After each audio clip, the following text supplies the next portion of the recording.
Hello everyone. आज हम पढ़ेंगे trigonometry's application that is height and distance. In the chapter of trigonometry we have covered different identities and transformations, जिसमें हमने trigonometry के जो 6 ratios हैं, जो साइन, कॉस, टेन, सेक और कॉसेक, उसके हमने फॉर्मूलाज भी पढ़ी थी। तो इस वीडियो में हम ये पढ़ेंगे कि हमें ट्रिग्नोमेट्री में एक्चुअली इसको अप्लाई कैसे करते हैं। तो सबसे पहले, if this is the object, let's say it's a star, यहाँ पे एक इंसान है, तो वो किस एंगल पे स्टार पे देखेगा और कौन से डिस्टेंस पे। तो यहाँ पे हम एक्चुअल में रियल लाइफ में ट्रिग्नोमेट्री अप्लाई कर सकते हैं। वैसे हमें ट्रिग्नोमेट्री की ज़रूरत नहीं पड़ेगी, अभी हमारे पास बहुत सारे मेजरिंग डिवाइसेस है। बट पहले let's suppose this is the star, जिसको हम नेम करेंगे object. This is the person जो जनरली हम होते हैं। This is line of site. This is the horizontal line और ये जो है वो है हाइट। अब बेसिकली हमारे पास क्या होगा इस क्वेश्चन में कि हमें या तो ये हॉरिजॉन्टल लाइन का डिस्टेंस दिया होगा, या तो ये लाइन ऑफ साइट का डिस्टेंस दिया होगा, या तो ये हाइट दी होगी, या तो फिर यहाँ पे हमें जो एक एंगल, इस एंगल को हम बोलते हैं एंगल ऑफ एलिवेशन। अब यहाँ पे एक चीज़ जो है वो बहुत इम्पॉर्टेंट, जब भी हम ट्रिग्नोमेट्री के एप्लीकेशंस के क्वेश्चन सॉल्व करते हैं तो जो हमें एंगल कंसिडर करना होता है वो होता है एंगल ऑफ एलिवेशन। कई बार हमें क्वेश्चंस में एंगल ऑफ डिप्रेशन भी दिया होता है। एंगल ऑफ डिप्रेशन मतलब क्या, हमें जो एंगल दिया होगा वो ऑब्जेक्ट के रिस्पेक्ट में दिया होगा। Let's suppose this is the sun, यहाँ पे इंसान है, तो हमें क्या क्वेश्चन में क्या बोला होगा कि जो angle from the sun will be given, तो ये क्या होगा, let's suppose this is an imaginary line, तो हमें जो एंगल दिया होगा वो कौन सा होगा, ये वाला एंगल होगा। लेकिन we cannot use this angle, this is called angle of depression। तो हमें सबसे पहले क्या करना होगा, हमें इस एंगल ऑफ डिप्रेशन को एंगल ऑफ एलिवेशन में कन्वर्ट करना होगा। अब एंगल ऑफ एलिवेशन में हम कैसे कन्वर्ट करेंगे, सबसे पहले ये जो हमारी हॉरिजॉन्टल लाइन है वो सेम लाइन यहाँ पे भी होगी। तो यहाँ पे जो हम कंसेप्ट यूज करेंगे वो पैरेलल लाइन का कंसेप्ट यूज करेंगे। अज्यूमिंग ये लाइन ए है जो हमारी इमेजिनरी लाइन है, और ये लाइन बी है जो हमारी हॉरिजॉन्टल लाइन है। ये दोनों लाइन्स पैरेलल है। तो अगर मैं यहाँ पे ये वाली लाइन देखूं जो हमारी लाइन ऑफ साइट हम जिसको बोलते हैं, तो वो क्या ट्रांसवर्सल बन जाएगी। कोई भी लाइन अगर दो पैरेलल लाइन के बीच में से पास हो रही है तो वो हमारी ट्रांसवर्सल बनती है। तो यहाँ पे हमें क्या करना होगा, एंगल ऑफ डिप्रेशन को हमें एंगल ऑफ एलिवेशन में चेंज करना है। तो जब हमारे पास दो पैरेलल लाइंस होती है और ट्रांसवर्सल होता है तो हमारे पास इंटीरियर ऑल्टरनेट एंगल करके एक कंसेप्ट होता है। इंटीरियर ऑल्टरनेट एंगल मतलब क्या, हम जब भी पैरेलल लाइंस पढ़ते हैं तो हम जेड को कंसिडर करते हैं, तो ये जो है वो हमारा जेड हो गया। तो एंगल ऑफ और यहाँ से हमारा होता है एंगल ऑफ एलिवेशन। ठीक है, तो हमें क्या करना है, हमें एंगल ऑफ डिप्रेशन को एंगल ऑफ एलिमिनेशन में कन्वर्ट करना है। मतलब हमें थीटा को कन्वर्ट करना है किसमें, फाई में। तो वो कैसे करेंगे, सबसे पहले ट्रांसवर्जर में जो इंटीरियर ऑल्टरनेट एंगल होते हैं वो सेम होते हैं। इसका मतलब क्या कि ये थीटा की वैल्यू और ये फाई की वैल्यू सेम होगी। क्यों, क्योंकि ये दोनों इंटीरियर ऑल्टरनेट एंगल्स होंगे।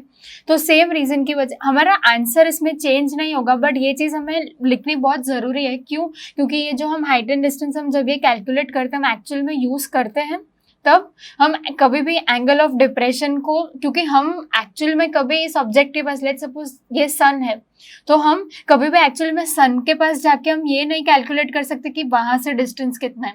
हम जो कैलकुलेट करेंगे वो कहाँ से करेंगे, हमारे पास से, मतलब ये ऑब्जेक्ट के पास से। तो उसके लिए हमें क्या करना होगा, एंगल ऑफ डिप्रेशन को एंगल ऑफ एलिवेशन में कन्वर्ट करना है। तो ये क्या हो गया, line of site. Line of site हमारे लिए क्या बन जाएगा, हाइपोटेनियस। ये एक राइट एंगल फॉर्म हो रहा है क्योंकि ये जो हाइट है तो यहाँ पे 90 डिग्री फॉर्म हो रहा है, तो ये हो जाएगा हमारे पास हाइपोटेनियस। ये हमारा एंगल है, एंगल के नीचे जो होता है वो कौन सी साइड होती है, वो होता है बेस। और ये स्ट्रेट लाइन है, एंगल के सामने है, तो वो हो जाएगा परपेंडिकुलर। तो यहाँ पे हमें बस हम घूम के वापस कहाँ पे आ गए, परपेंडिकुलर, बेस और हाइपोटेनस। मतलब अगेन हम यहाँ पे पाइथागोरस थ्योरम अप्लाई कर सकते हैं अगर हमारे पास कोई चीज़ नहीं पता है तो। पाइथागोरस थ्योरम क्या कहता है, hypotenuse square is equals to perpendicular square plus base square, ये होता है। तो अब हमें तो अगेन जैसे हमने ट्रिग्नोमेट्री में क्वेश्चंस किए थे, हम वहाँ पे भी यहाँ पे भी हम वैसे ही टाइप के क्वेश्चंस करेंगे, बट यहाँ पे हमें एक्चुअल में रियल लाइफ एग्जांपल्स दिए होंगे। कैसे कि let's suppose if man is at a distance of 40 metres from the object, तो ये है डिस्टेंस, तो हमें ये क्या होगा, ये 40 मीटर्स दिया होगा और एंगल दिया होगा और हमें बोला होगा कि हाइट फाइंड करो।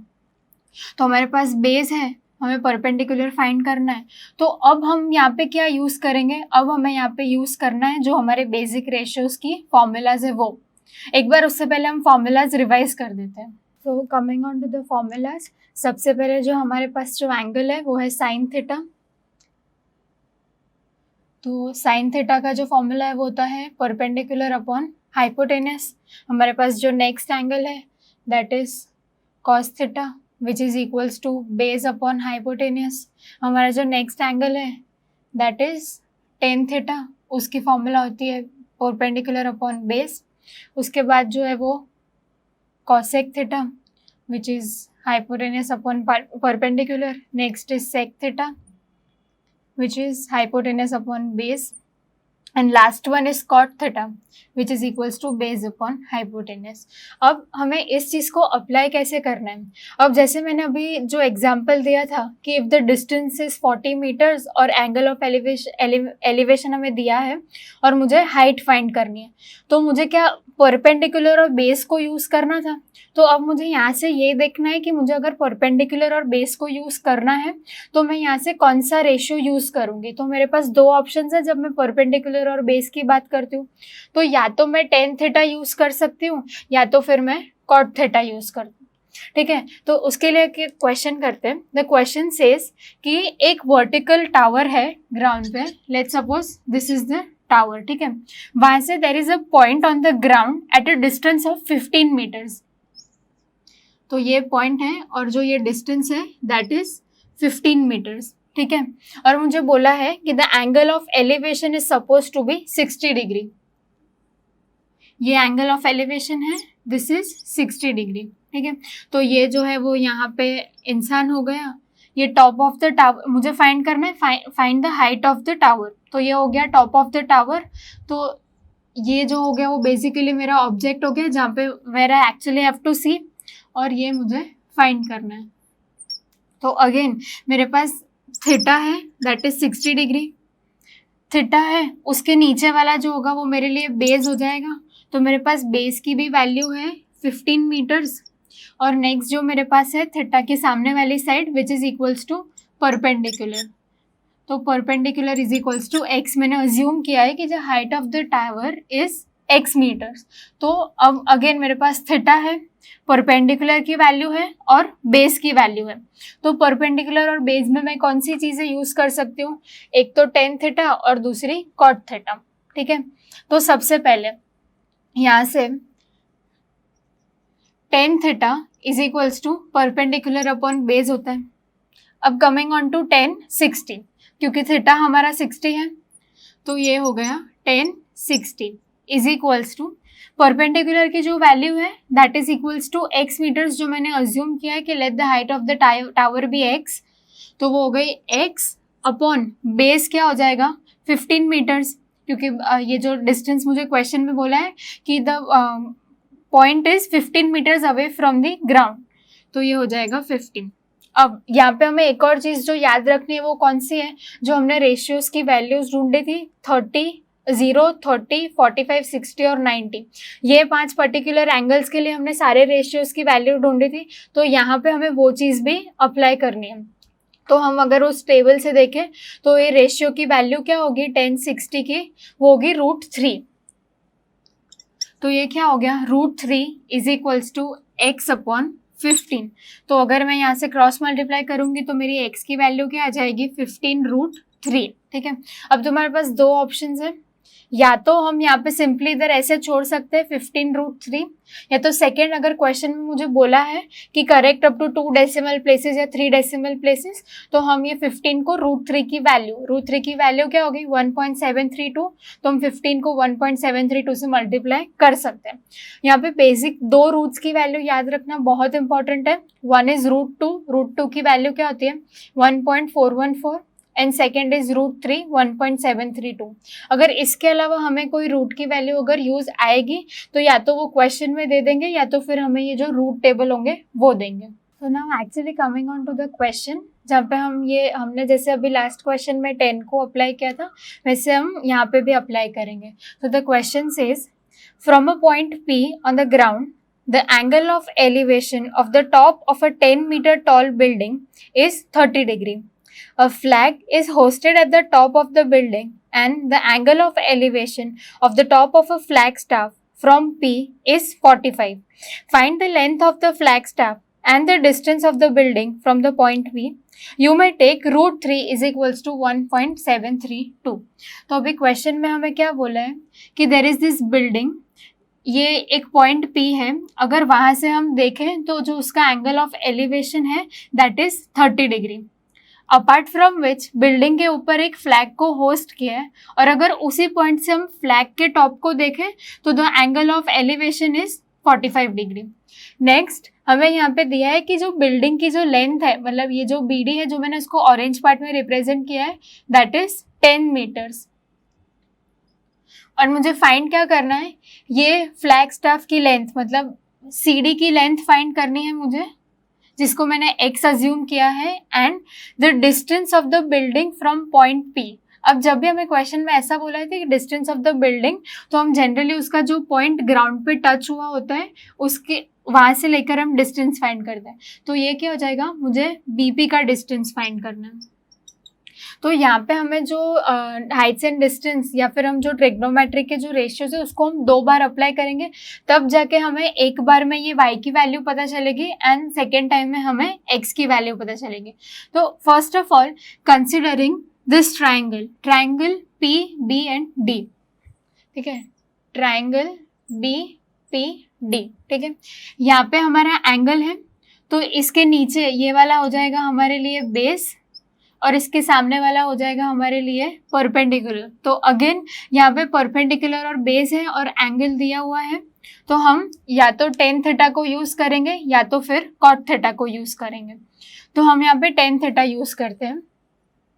तो in triangle BPD tan theta is equals to, इस ट्राइंगल के लिए हमारे पास परपेंडिकुलर कौन सा होगा, BD होगा, BD अपॉन बेस, यहाँ पे हमारे पास बेस कौन सा है BP।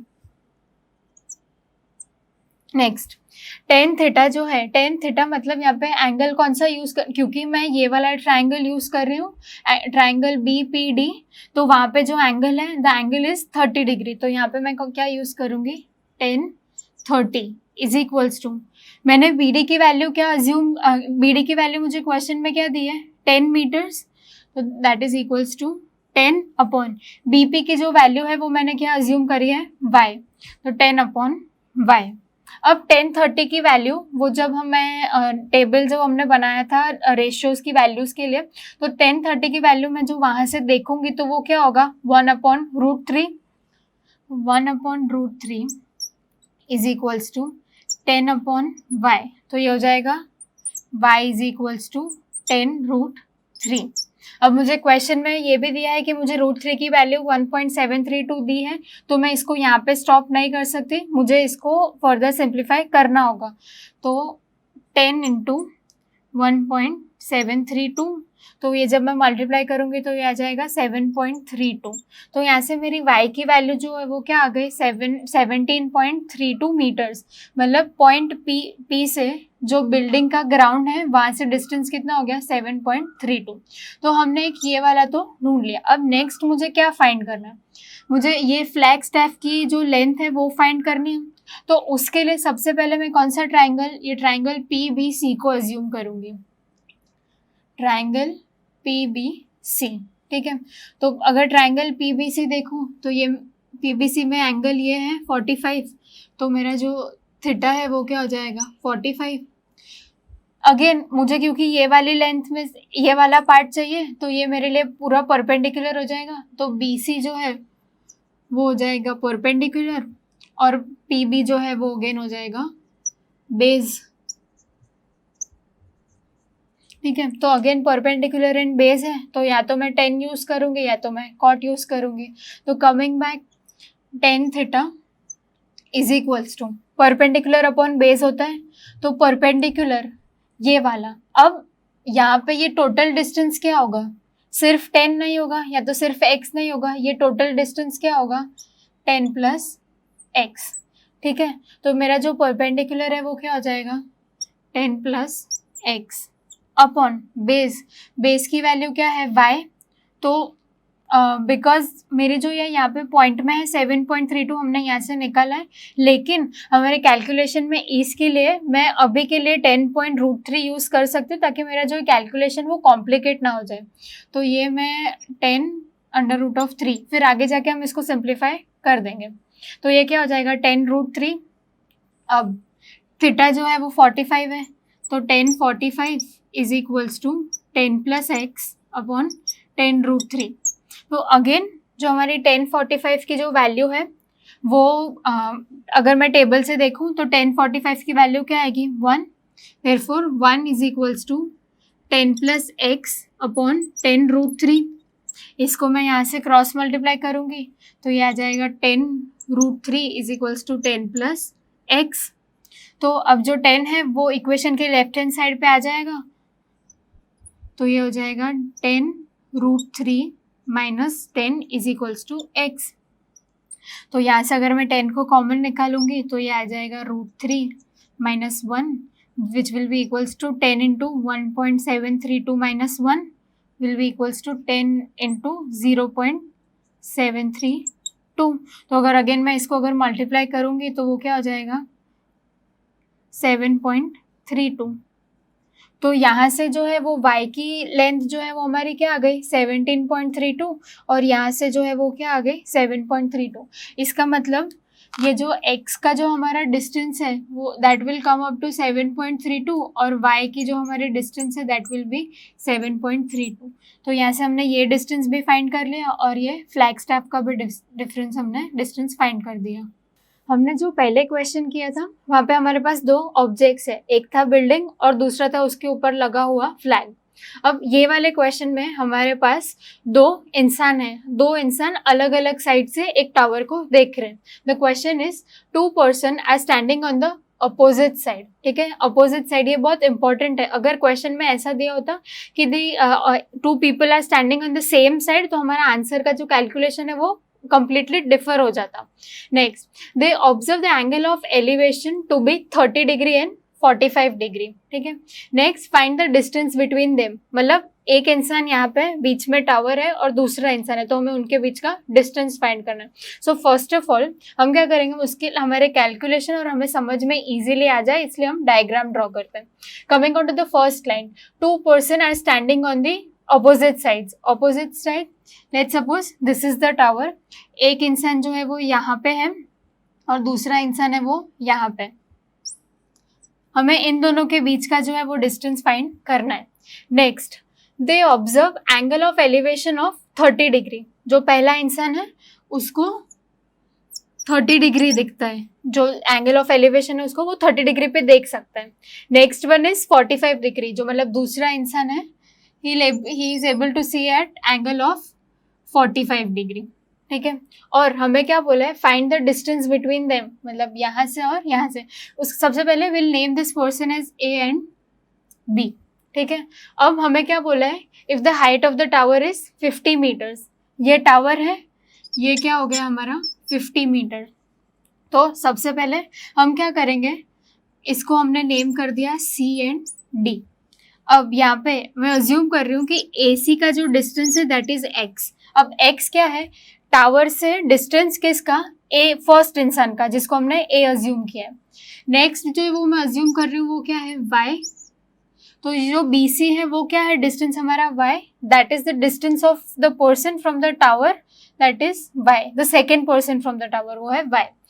अब हमें फाइंड करना है, तो हम क्या करेंगे, इंडिविजुअली पहले x फाइंड करेंगे, फिर y फाइंड करेंगे, और अगर जब हम इन दोनों को ऐड कर देंगे तो हमारे पास a और b के डिस्टेंस, हमें उनके बीच का डिस्टेंस जो है हमें मिल जाएगा। तो सबसे पहले to find x what will do is will consider the triangle ACD, ठीक है। Coming on to triangle ACD, अब मेरे पास एंगल है, एंगल के सामने वाला साइड मतलब ये जो है वो परपेंडिकुलर है, और हमें फाइंड क्या करना है, बेस। तो अगेन मेरे पास P और B दोनों है, तो मैं क्या यूज़ करूँगी, 10 या तो फिर cot 10। तो tan theta is equals to P upon B, ये हमारी बेसिक फॉर्मूला है।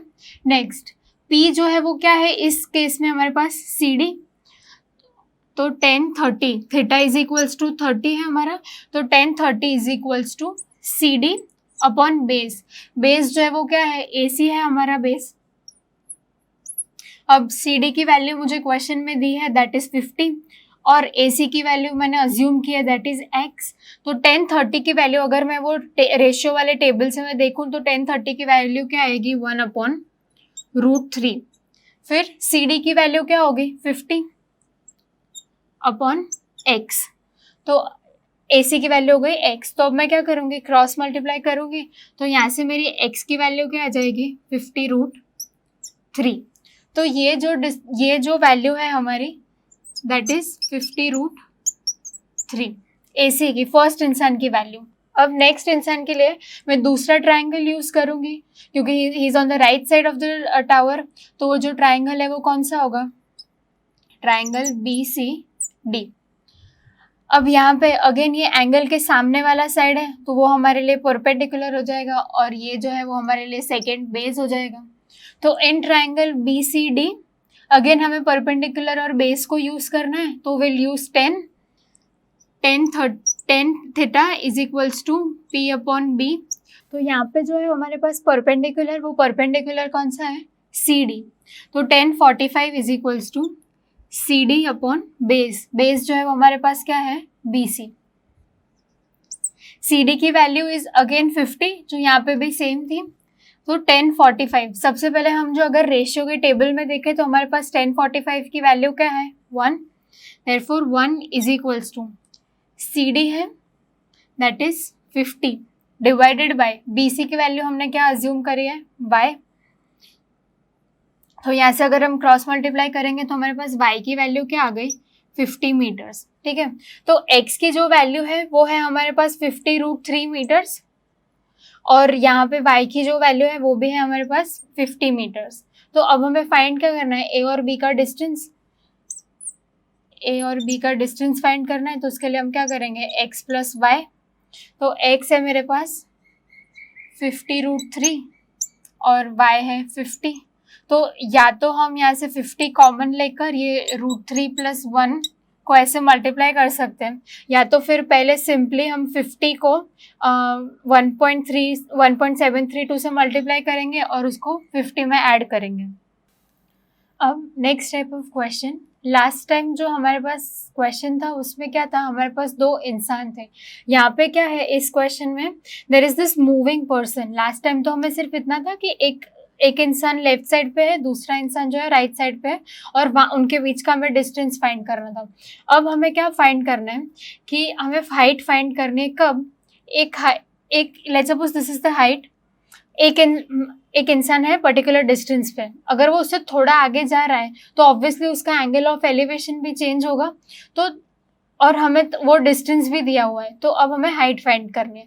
तो coming on to the question says find the height of the building when it is found that on moving towards it for 40 metres. ठीक है, एक इंसान यहाँ है, उसका एंगल ऑफ एलिवेशन कुछ है, अगर मैं उससे थोड़ा 40 मीटर्स आगे जा रही हूँ तो वो मेरा एंगल ऑफ एलिवेशन चेंज हो जाएगा। तो यहाँ पे जो हमें एक इम्पॉर्टेंट वैल्यू दी है वो क्या है, 40 मीटर्स, और बोला है कि in the horizontal line the angle of elevation changes from 30 to 40। मतलब जब उसका इनिशियल पोजीशन थी तब उसका एंगल ऑफ एलिवेशन कितना था, 30, और जब वो 40 मीटर्स आगे मूव कर रहे तब उसका एंगल ऑफ एलिवेशन कितना हो रहा है, 45।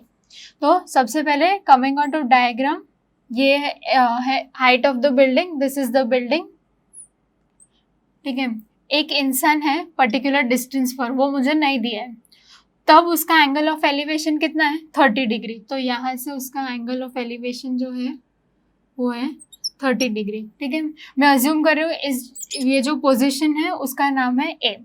अब हमें क्वेश्चन में क्या बोला है कि on moving towards for it 40 metres, यहाँ से लेट्स सपोज यहाँ पे अगर वो मूव कर रहा है तो ये डिस्टेंस कितना है 40 मीटर्स। उसकी सेकेंड पोजीशन उसकी मैं क्या नाम दे रही हूँ, सेकेंड पोजीशन को बी। वहां से उसका एंगल कितना हो जा रहा है 45, पहले 30 था, अगर वो उसकी तरफ मूव करेगा तो वो 45 हो जाएगा। तो यहाँ से इसका एंगल ऑफ एलिवेशन जो है वो है 45। अब मुझे क्या फाइंड करना है, अब मुझे ये बिल्डिंग की हाइट फाइंड करनी है। तो एज यूजुअल हम अज्यूम कर देंगे कि ये है h है इसकी हाइट, और ये जो है ये भी लेट्स सपोज x है ये पॉइंट पर। ठीक है, ये पॉइंट C और ये D। तो सबसे पहले हम ये वाला ट्रायंगल लेंगे। हम यहाँ पे हमारे पास h और x दोनों में से कुछ भी नहीं है, बट वो क्यों लेंगे हम जब सॉल्व करेंगे ना तब पता चलेगा। तो हम सबसे पहले ये ट्रायंगल लेते हैं, ट्रायंगल BCD। यहाँ पे भी अगेन हमारे पास परपेंडिकुलर की एक वैल्यू है और बेस की वैल्यू है, तो हम फिर से 10 लेंगे। tan theta is equals to perpendicular की वैल्यू कौन सी है हमारे पास CD अपॉन बेस की वैल्यू कौन सी है BC। tan थीटा है, थीटा हमारे पास इस ट्राइंगल के लिए कौन सा है 45, तो ये हो जाएगा tan 45। CD की वैल्यू मैंने अज्यूम की है h और BC की वैल्यू मैंने अज्यूम की है x। अब tan 45 की वैल्यू कितनी होती है 1, तो 1 is equals to h upon x। तो मैं यहाँ से क्या डिराइव कर सकती हूँ कि मेरी h की जो वैल्यू है that is equals to h, that is equals to x। ठीक है, अब मुझे फाइंड क्या करना है, एक्चुअल में h की वैल्यू फाइंड करनी है।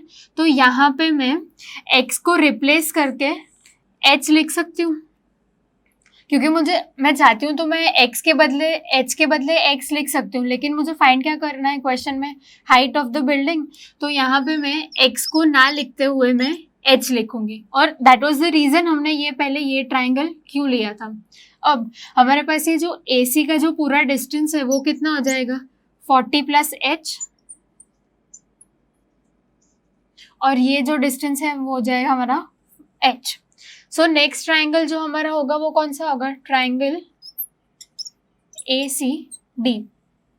अगेन परपेंडिकुलर एंड बेस, तो हम 10 यूज करेंगे। tan theta is equals to perpendicular कौन सा है CD, और इस टाइम पे हमारा जो बेस है वो कौन सा है AC। थीटा की वैल्यू है हमारे पास 30, तो tan 30 is equals to CD की वैल्यू है h और AC की वैल्यू अभी हमने निकाली थी दैट वाज 40 अपॉन h। अब tan 30 की जो वैल्यू है वो क्या आती है 1 upon √3 is equals to h upon 40 plus h। अब हमें यहाँ पे कैलकुलेशन कैसे करेंगे, हम क्रॉस मल्टीप्लाई कर देंगे, तो ये क्या आ जाएगा 40 plus h is equals to √3h। अब हम लाइक टर्म्स को एक साइड लाएंगे, तो ये जो h है उसको हम right side of the equation से शिफ्ट कर देंगे, तो वो कैसे होगा 40 is equals to √3h minus h। ठीक है, अगेन हम यहाँ से h को कॉमन निकालेंगे, 40 is equals to h into √3 minus 1। अब √3 की वैल्यू मैंने जैसे पहले ही बोला था कि √3 एक बहुत बेसिक रूट है, तो इसलिए उसकी वैल्यू याद रखना बहुत इंपॉर्टेंट है। तो सबसे पहले यहाँ से h की वैल्यू क्या हो जाएगी 40 अपॉन √3 माइनस 1। अब √3 की वैल्यू जो है वो 1.732 है, 40 अपॉन 1.732 माइनस 1। अब 1.732 minus 1 will come up to 0.732। तो जब हम इसको डिवाइड करेंगे तो इसकी वैल्यू हमारे पास क्या आएगी 54.64 मीटर्स। इसका मतलब क्या हुआ कि ये जो हाइट है हमारी उसकी वैल्यू क्या है 54.64। सो टू सम अप, आज हमने सबसे पहले देखा कि हमारा जो बेसिक एप्लीकेशन ऑफ ट्रिग्नोमेट्री है वो कौन सा है, वो है हाइट्स एंड डिस्टेंस। उसके लिए हमारे पास दो चीज़ बहुत इंपॉर्टेंट बहुत इंपॉर्टेंट है उसको फाइंड करने के लिए। द फर्स्ट वन इज हमारे जो बेसिक ट्रिग्नोमेट्रिक रेशियोज है उसकी फॉर्मूलाज। साइन की फॉर्मूला होती है P अपॉन एच, कॉस की होती है B अपॉन एच, टेन की होती है P अपॉन बी, कोसेक की होती है H अपॉन पी, सेक की होती है H अपॉन बी और कॉट की होती है B upon P. And next चीज जो हमारे लिए यहाँ पे बहुत इंपॉर्टेंट है वो ट्रिग्नोमेट्रिक रेशियोज की पर्टिकुलर एंगल्स पे वैल्यूज। वो एंगल्स कौन से हैं? 0, 30, 45, 60 एंड 90। उसके बाद हमने जो क्वेश्चंस देखे, तो फर्स्ट टाइप का क्वेश्चन देखा वो बहुत बेसिक क्वेश्चन था। जो हमने सेकंड क्वेश्चन देखा वहाँ पे हमारे पास 2 ऑब्जेक्ट्स थे, एक के ऊपर एक ऑब्जेक्ट था। जो थर्ड काइंड ऑफ क्वेश्चन हमने जो देखा वो कौन सा था कि एक टावर है और उसके 2 अपोजिट साइड पे इंसान है और उसके बीच का हमें डिस्टेंस फाइंड करना है। और जो अभी लास्ट टाइप का जो क्वेश्चन देखा वो जो मूव इन पर्सन है कि अगर इतने मीटर्स में मूव कर रहे हो तो मेरा एंगल ऑफ एलिवेशन जो है वो चेंज हो जाएगा। अब बहुत बेसिक चीज है, अगर there is this point let's suppose यहाँ पे, अगर मैं यहाँ से उसको देखूंगी तो मेरा एंगल ऑफ एलिवेशन है वो थोड़ा कम होगा, लेकिन अगर मैं जैसे इसके पास ज्यादा जाऊंगी तो मेरा एंगल ऑफ एलिवेशन है मुझे ज्यादा ऊंचा दिखना पड़ेगा। सिमिलरली अगर सन है तो मैं अगर उसे ज्यादा दूर डिस्टेंस पे है तो मैं उसको ऐसे नॉर्मल एलिवेशन पे देख सकती हूँ। मैं जैसे जैसे इसके करीब जाऊंगी मुझे धीरे धीरे अपना जो फेस है वो ऊपर की साइड करना पड़ेगा। तो जैसे ही मैं ऑब्जेक्ट के जैसे जैसे करीब जा रही हूँ मेरा एंगल ऑफ एलिवेशन है वो है बढ़ता जाएगा। तो यहाँ पे वो कॉन्सेप्ट को यूज करते हुए हमने लास्ट में ये टाइप ऑफ क्वेश्चन देखा। I hope this was very useful. Thank you.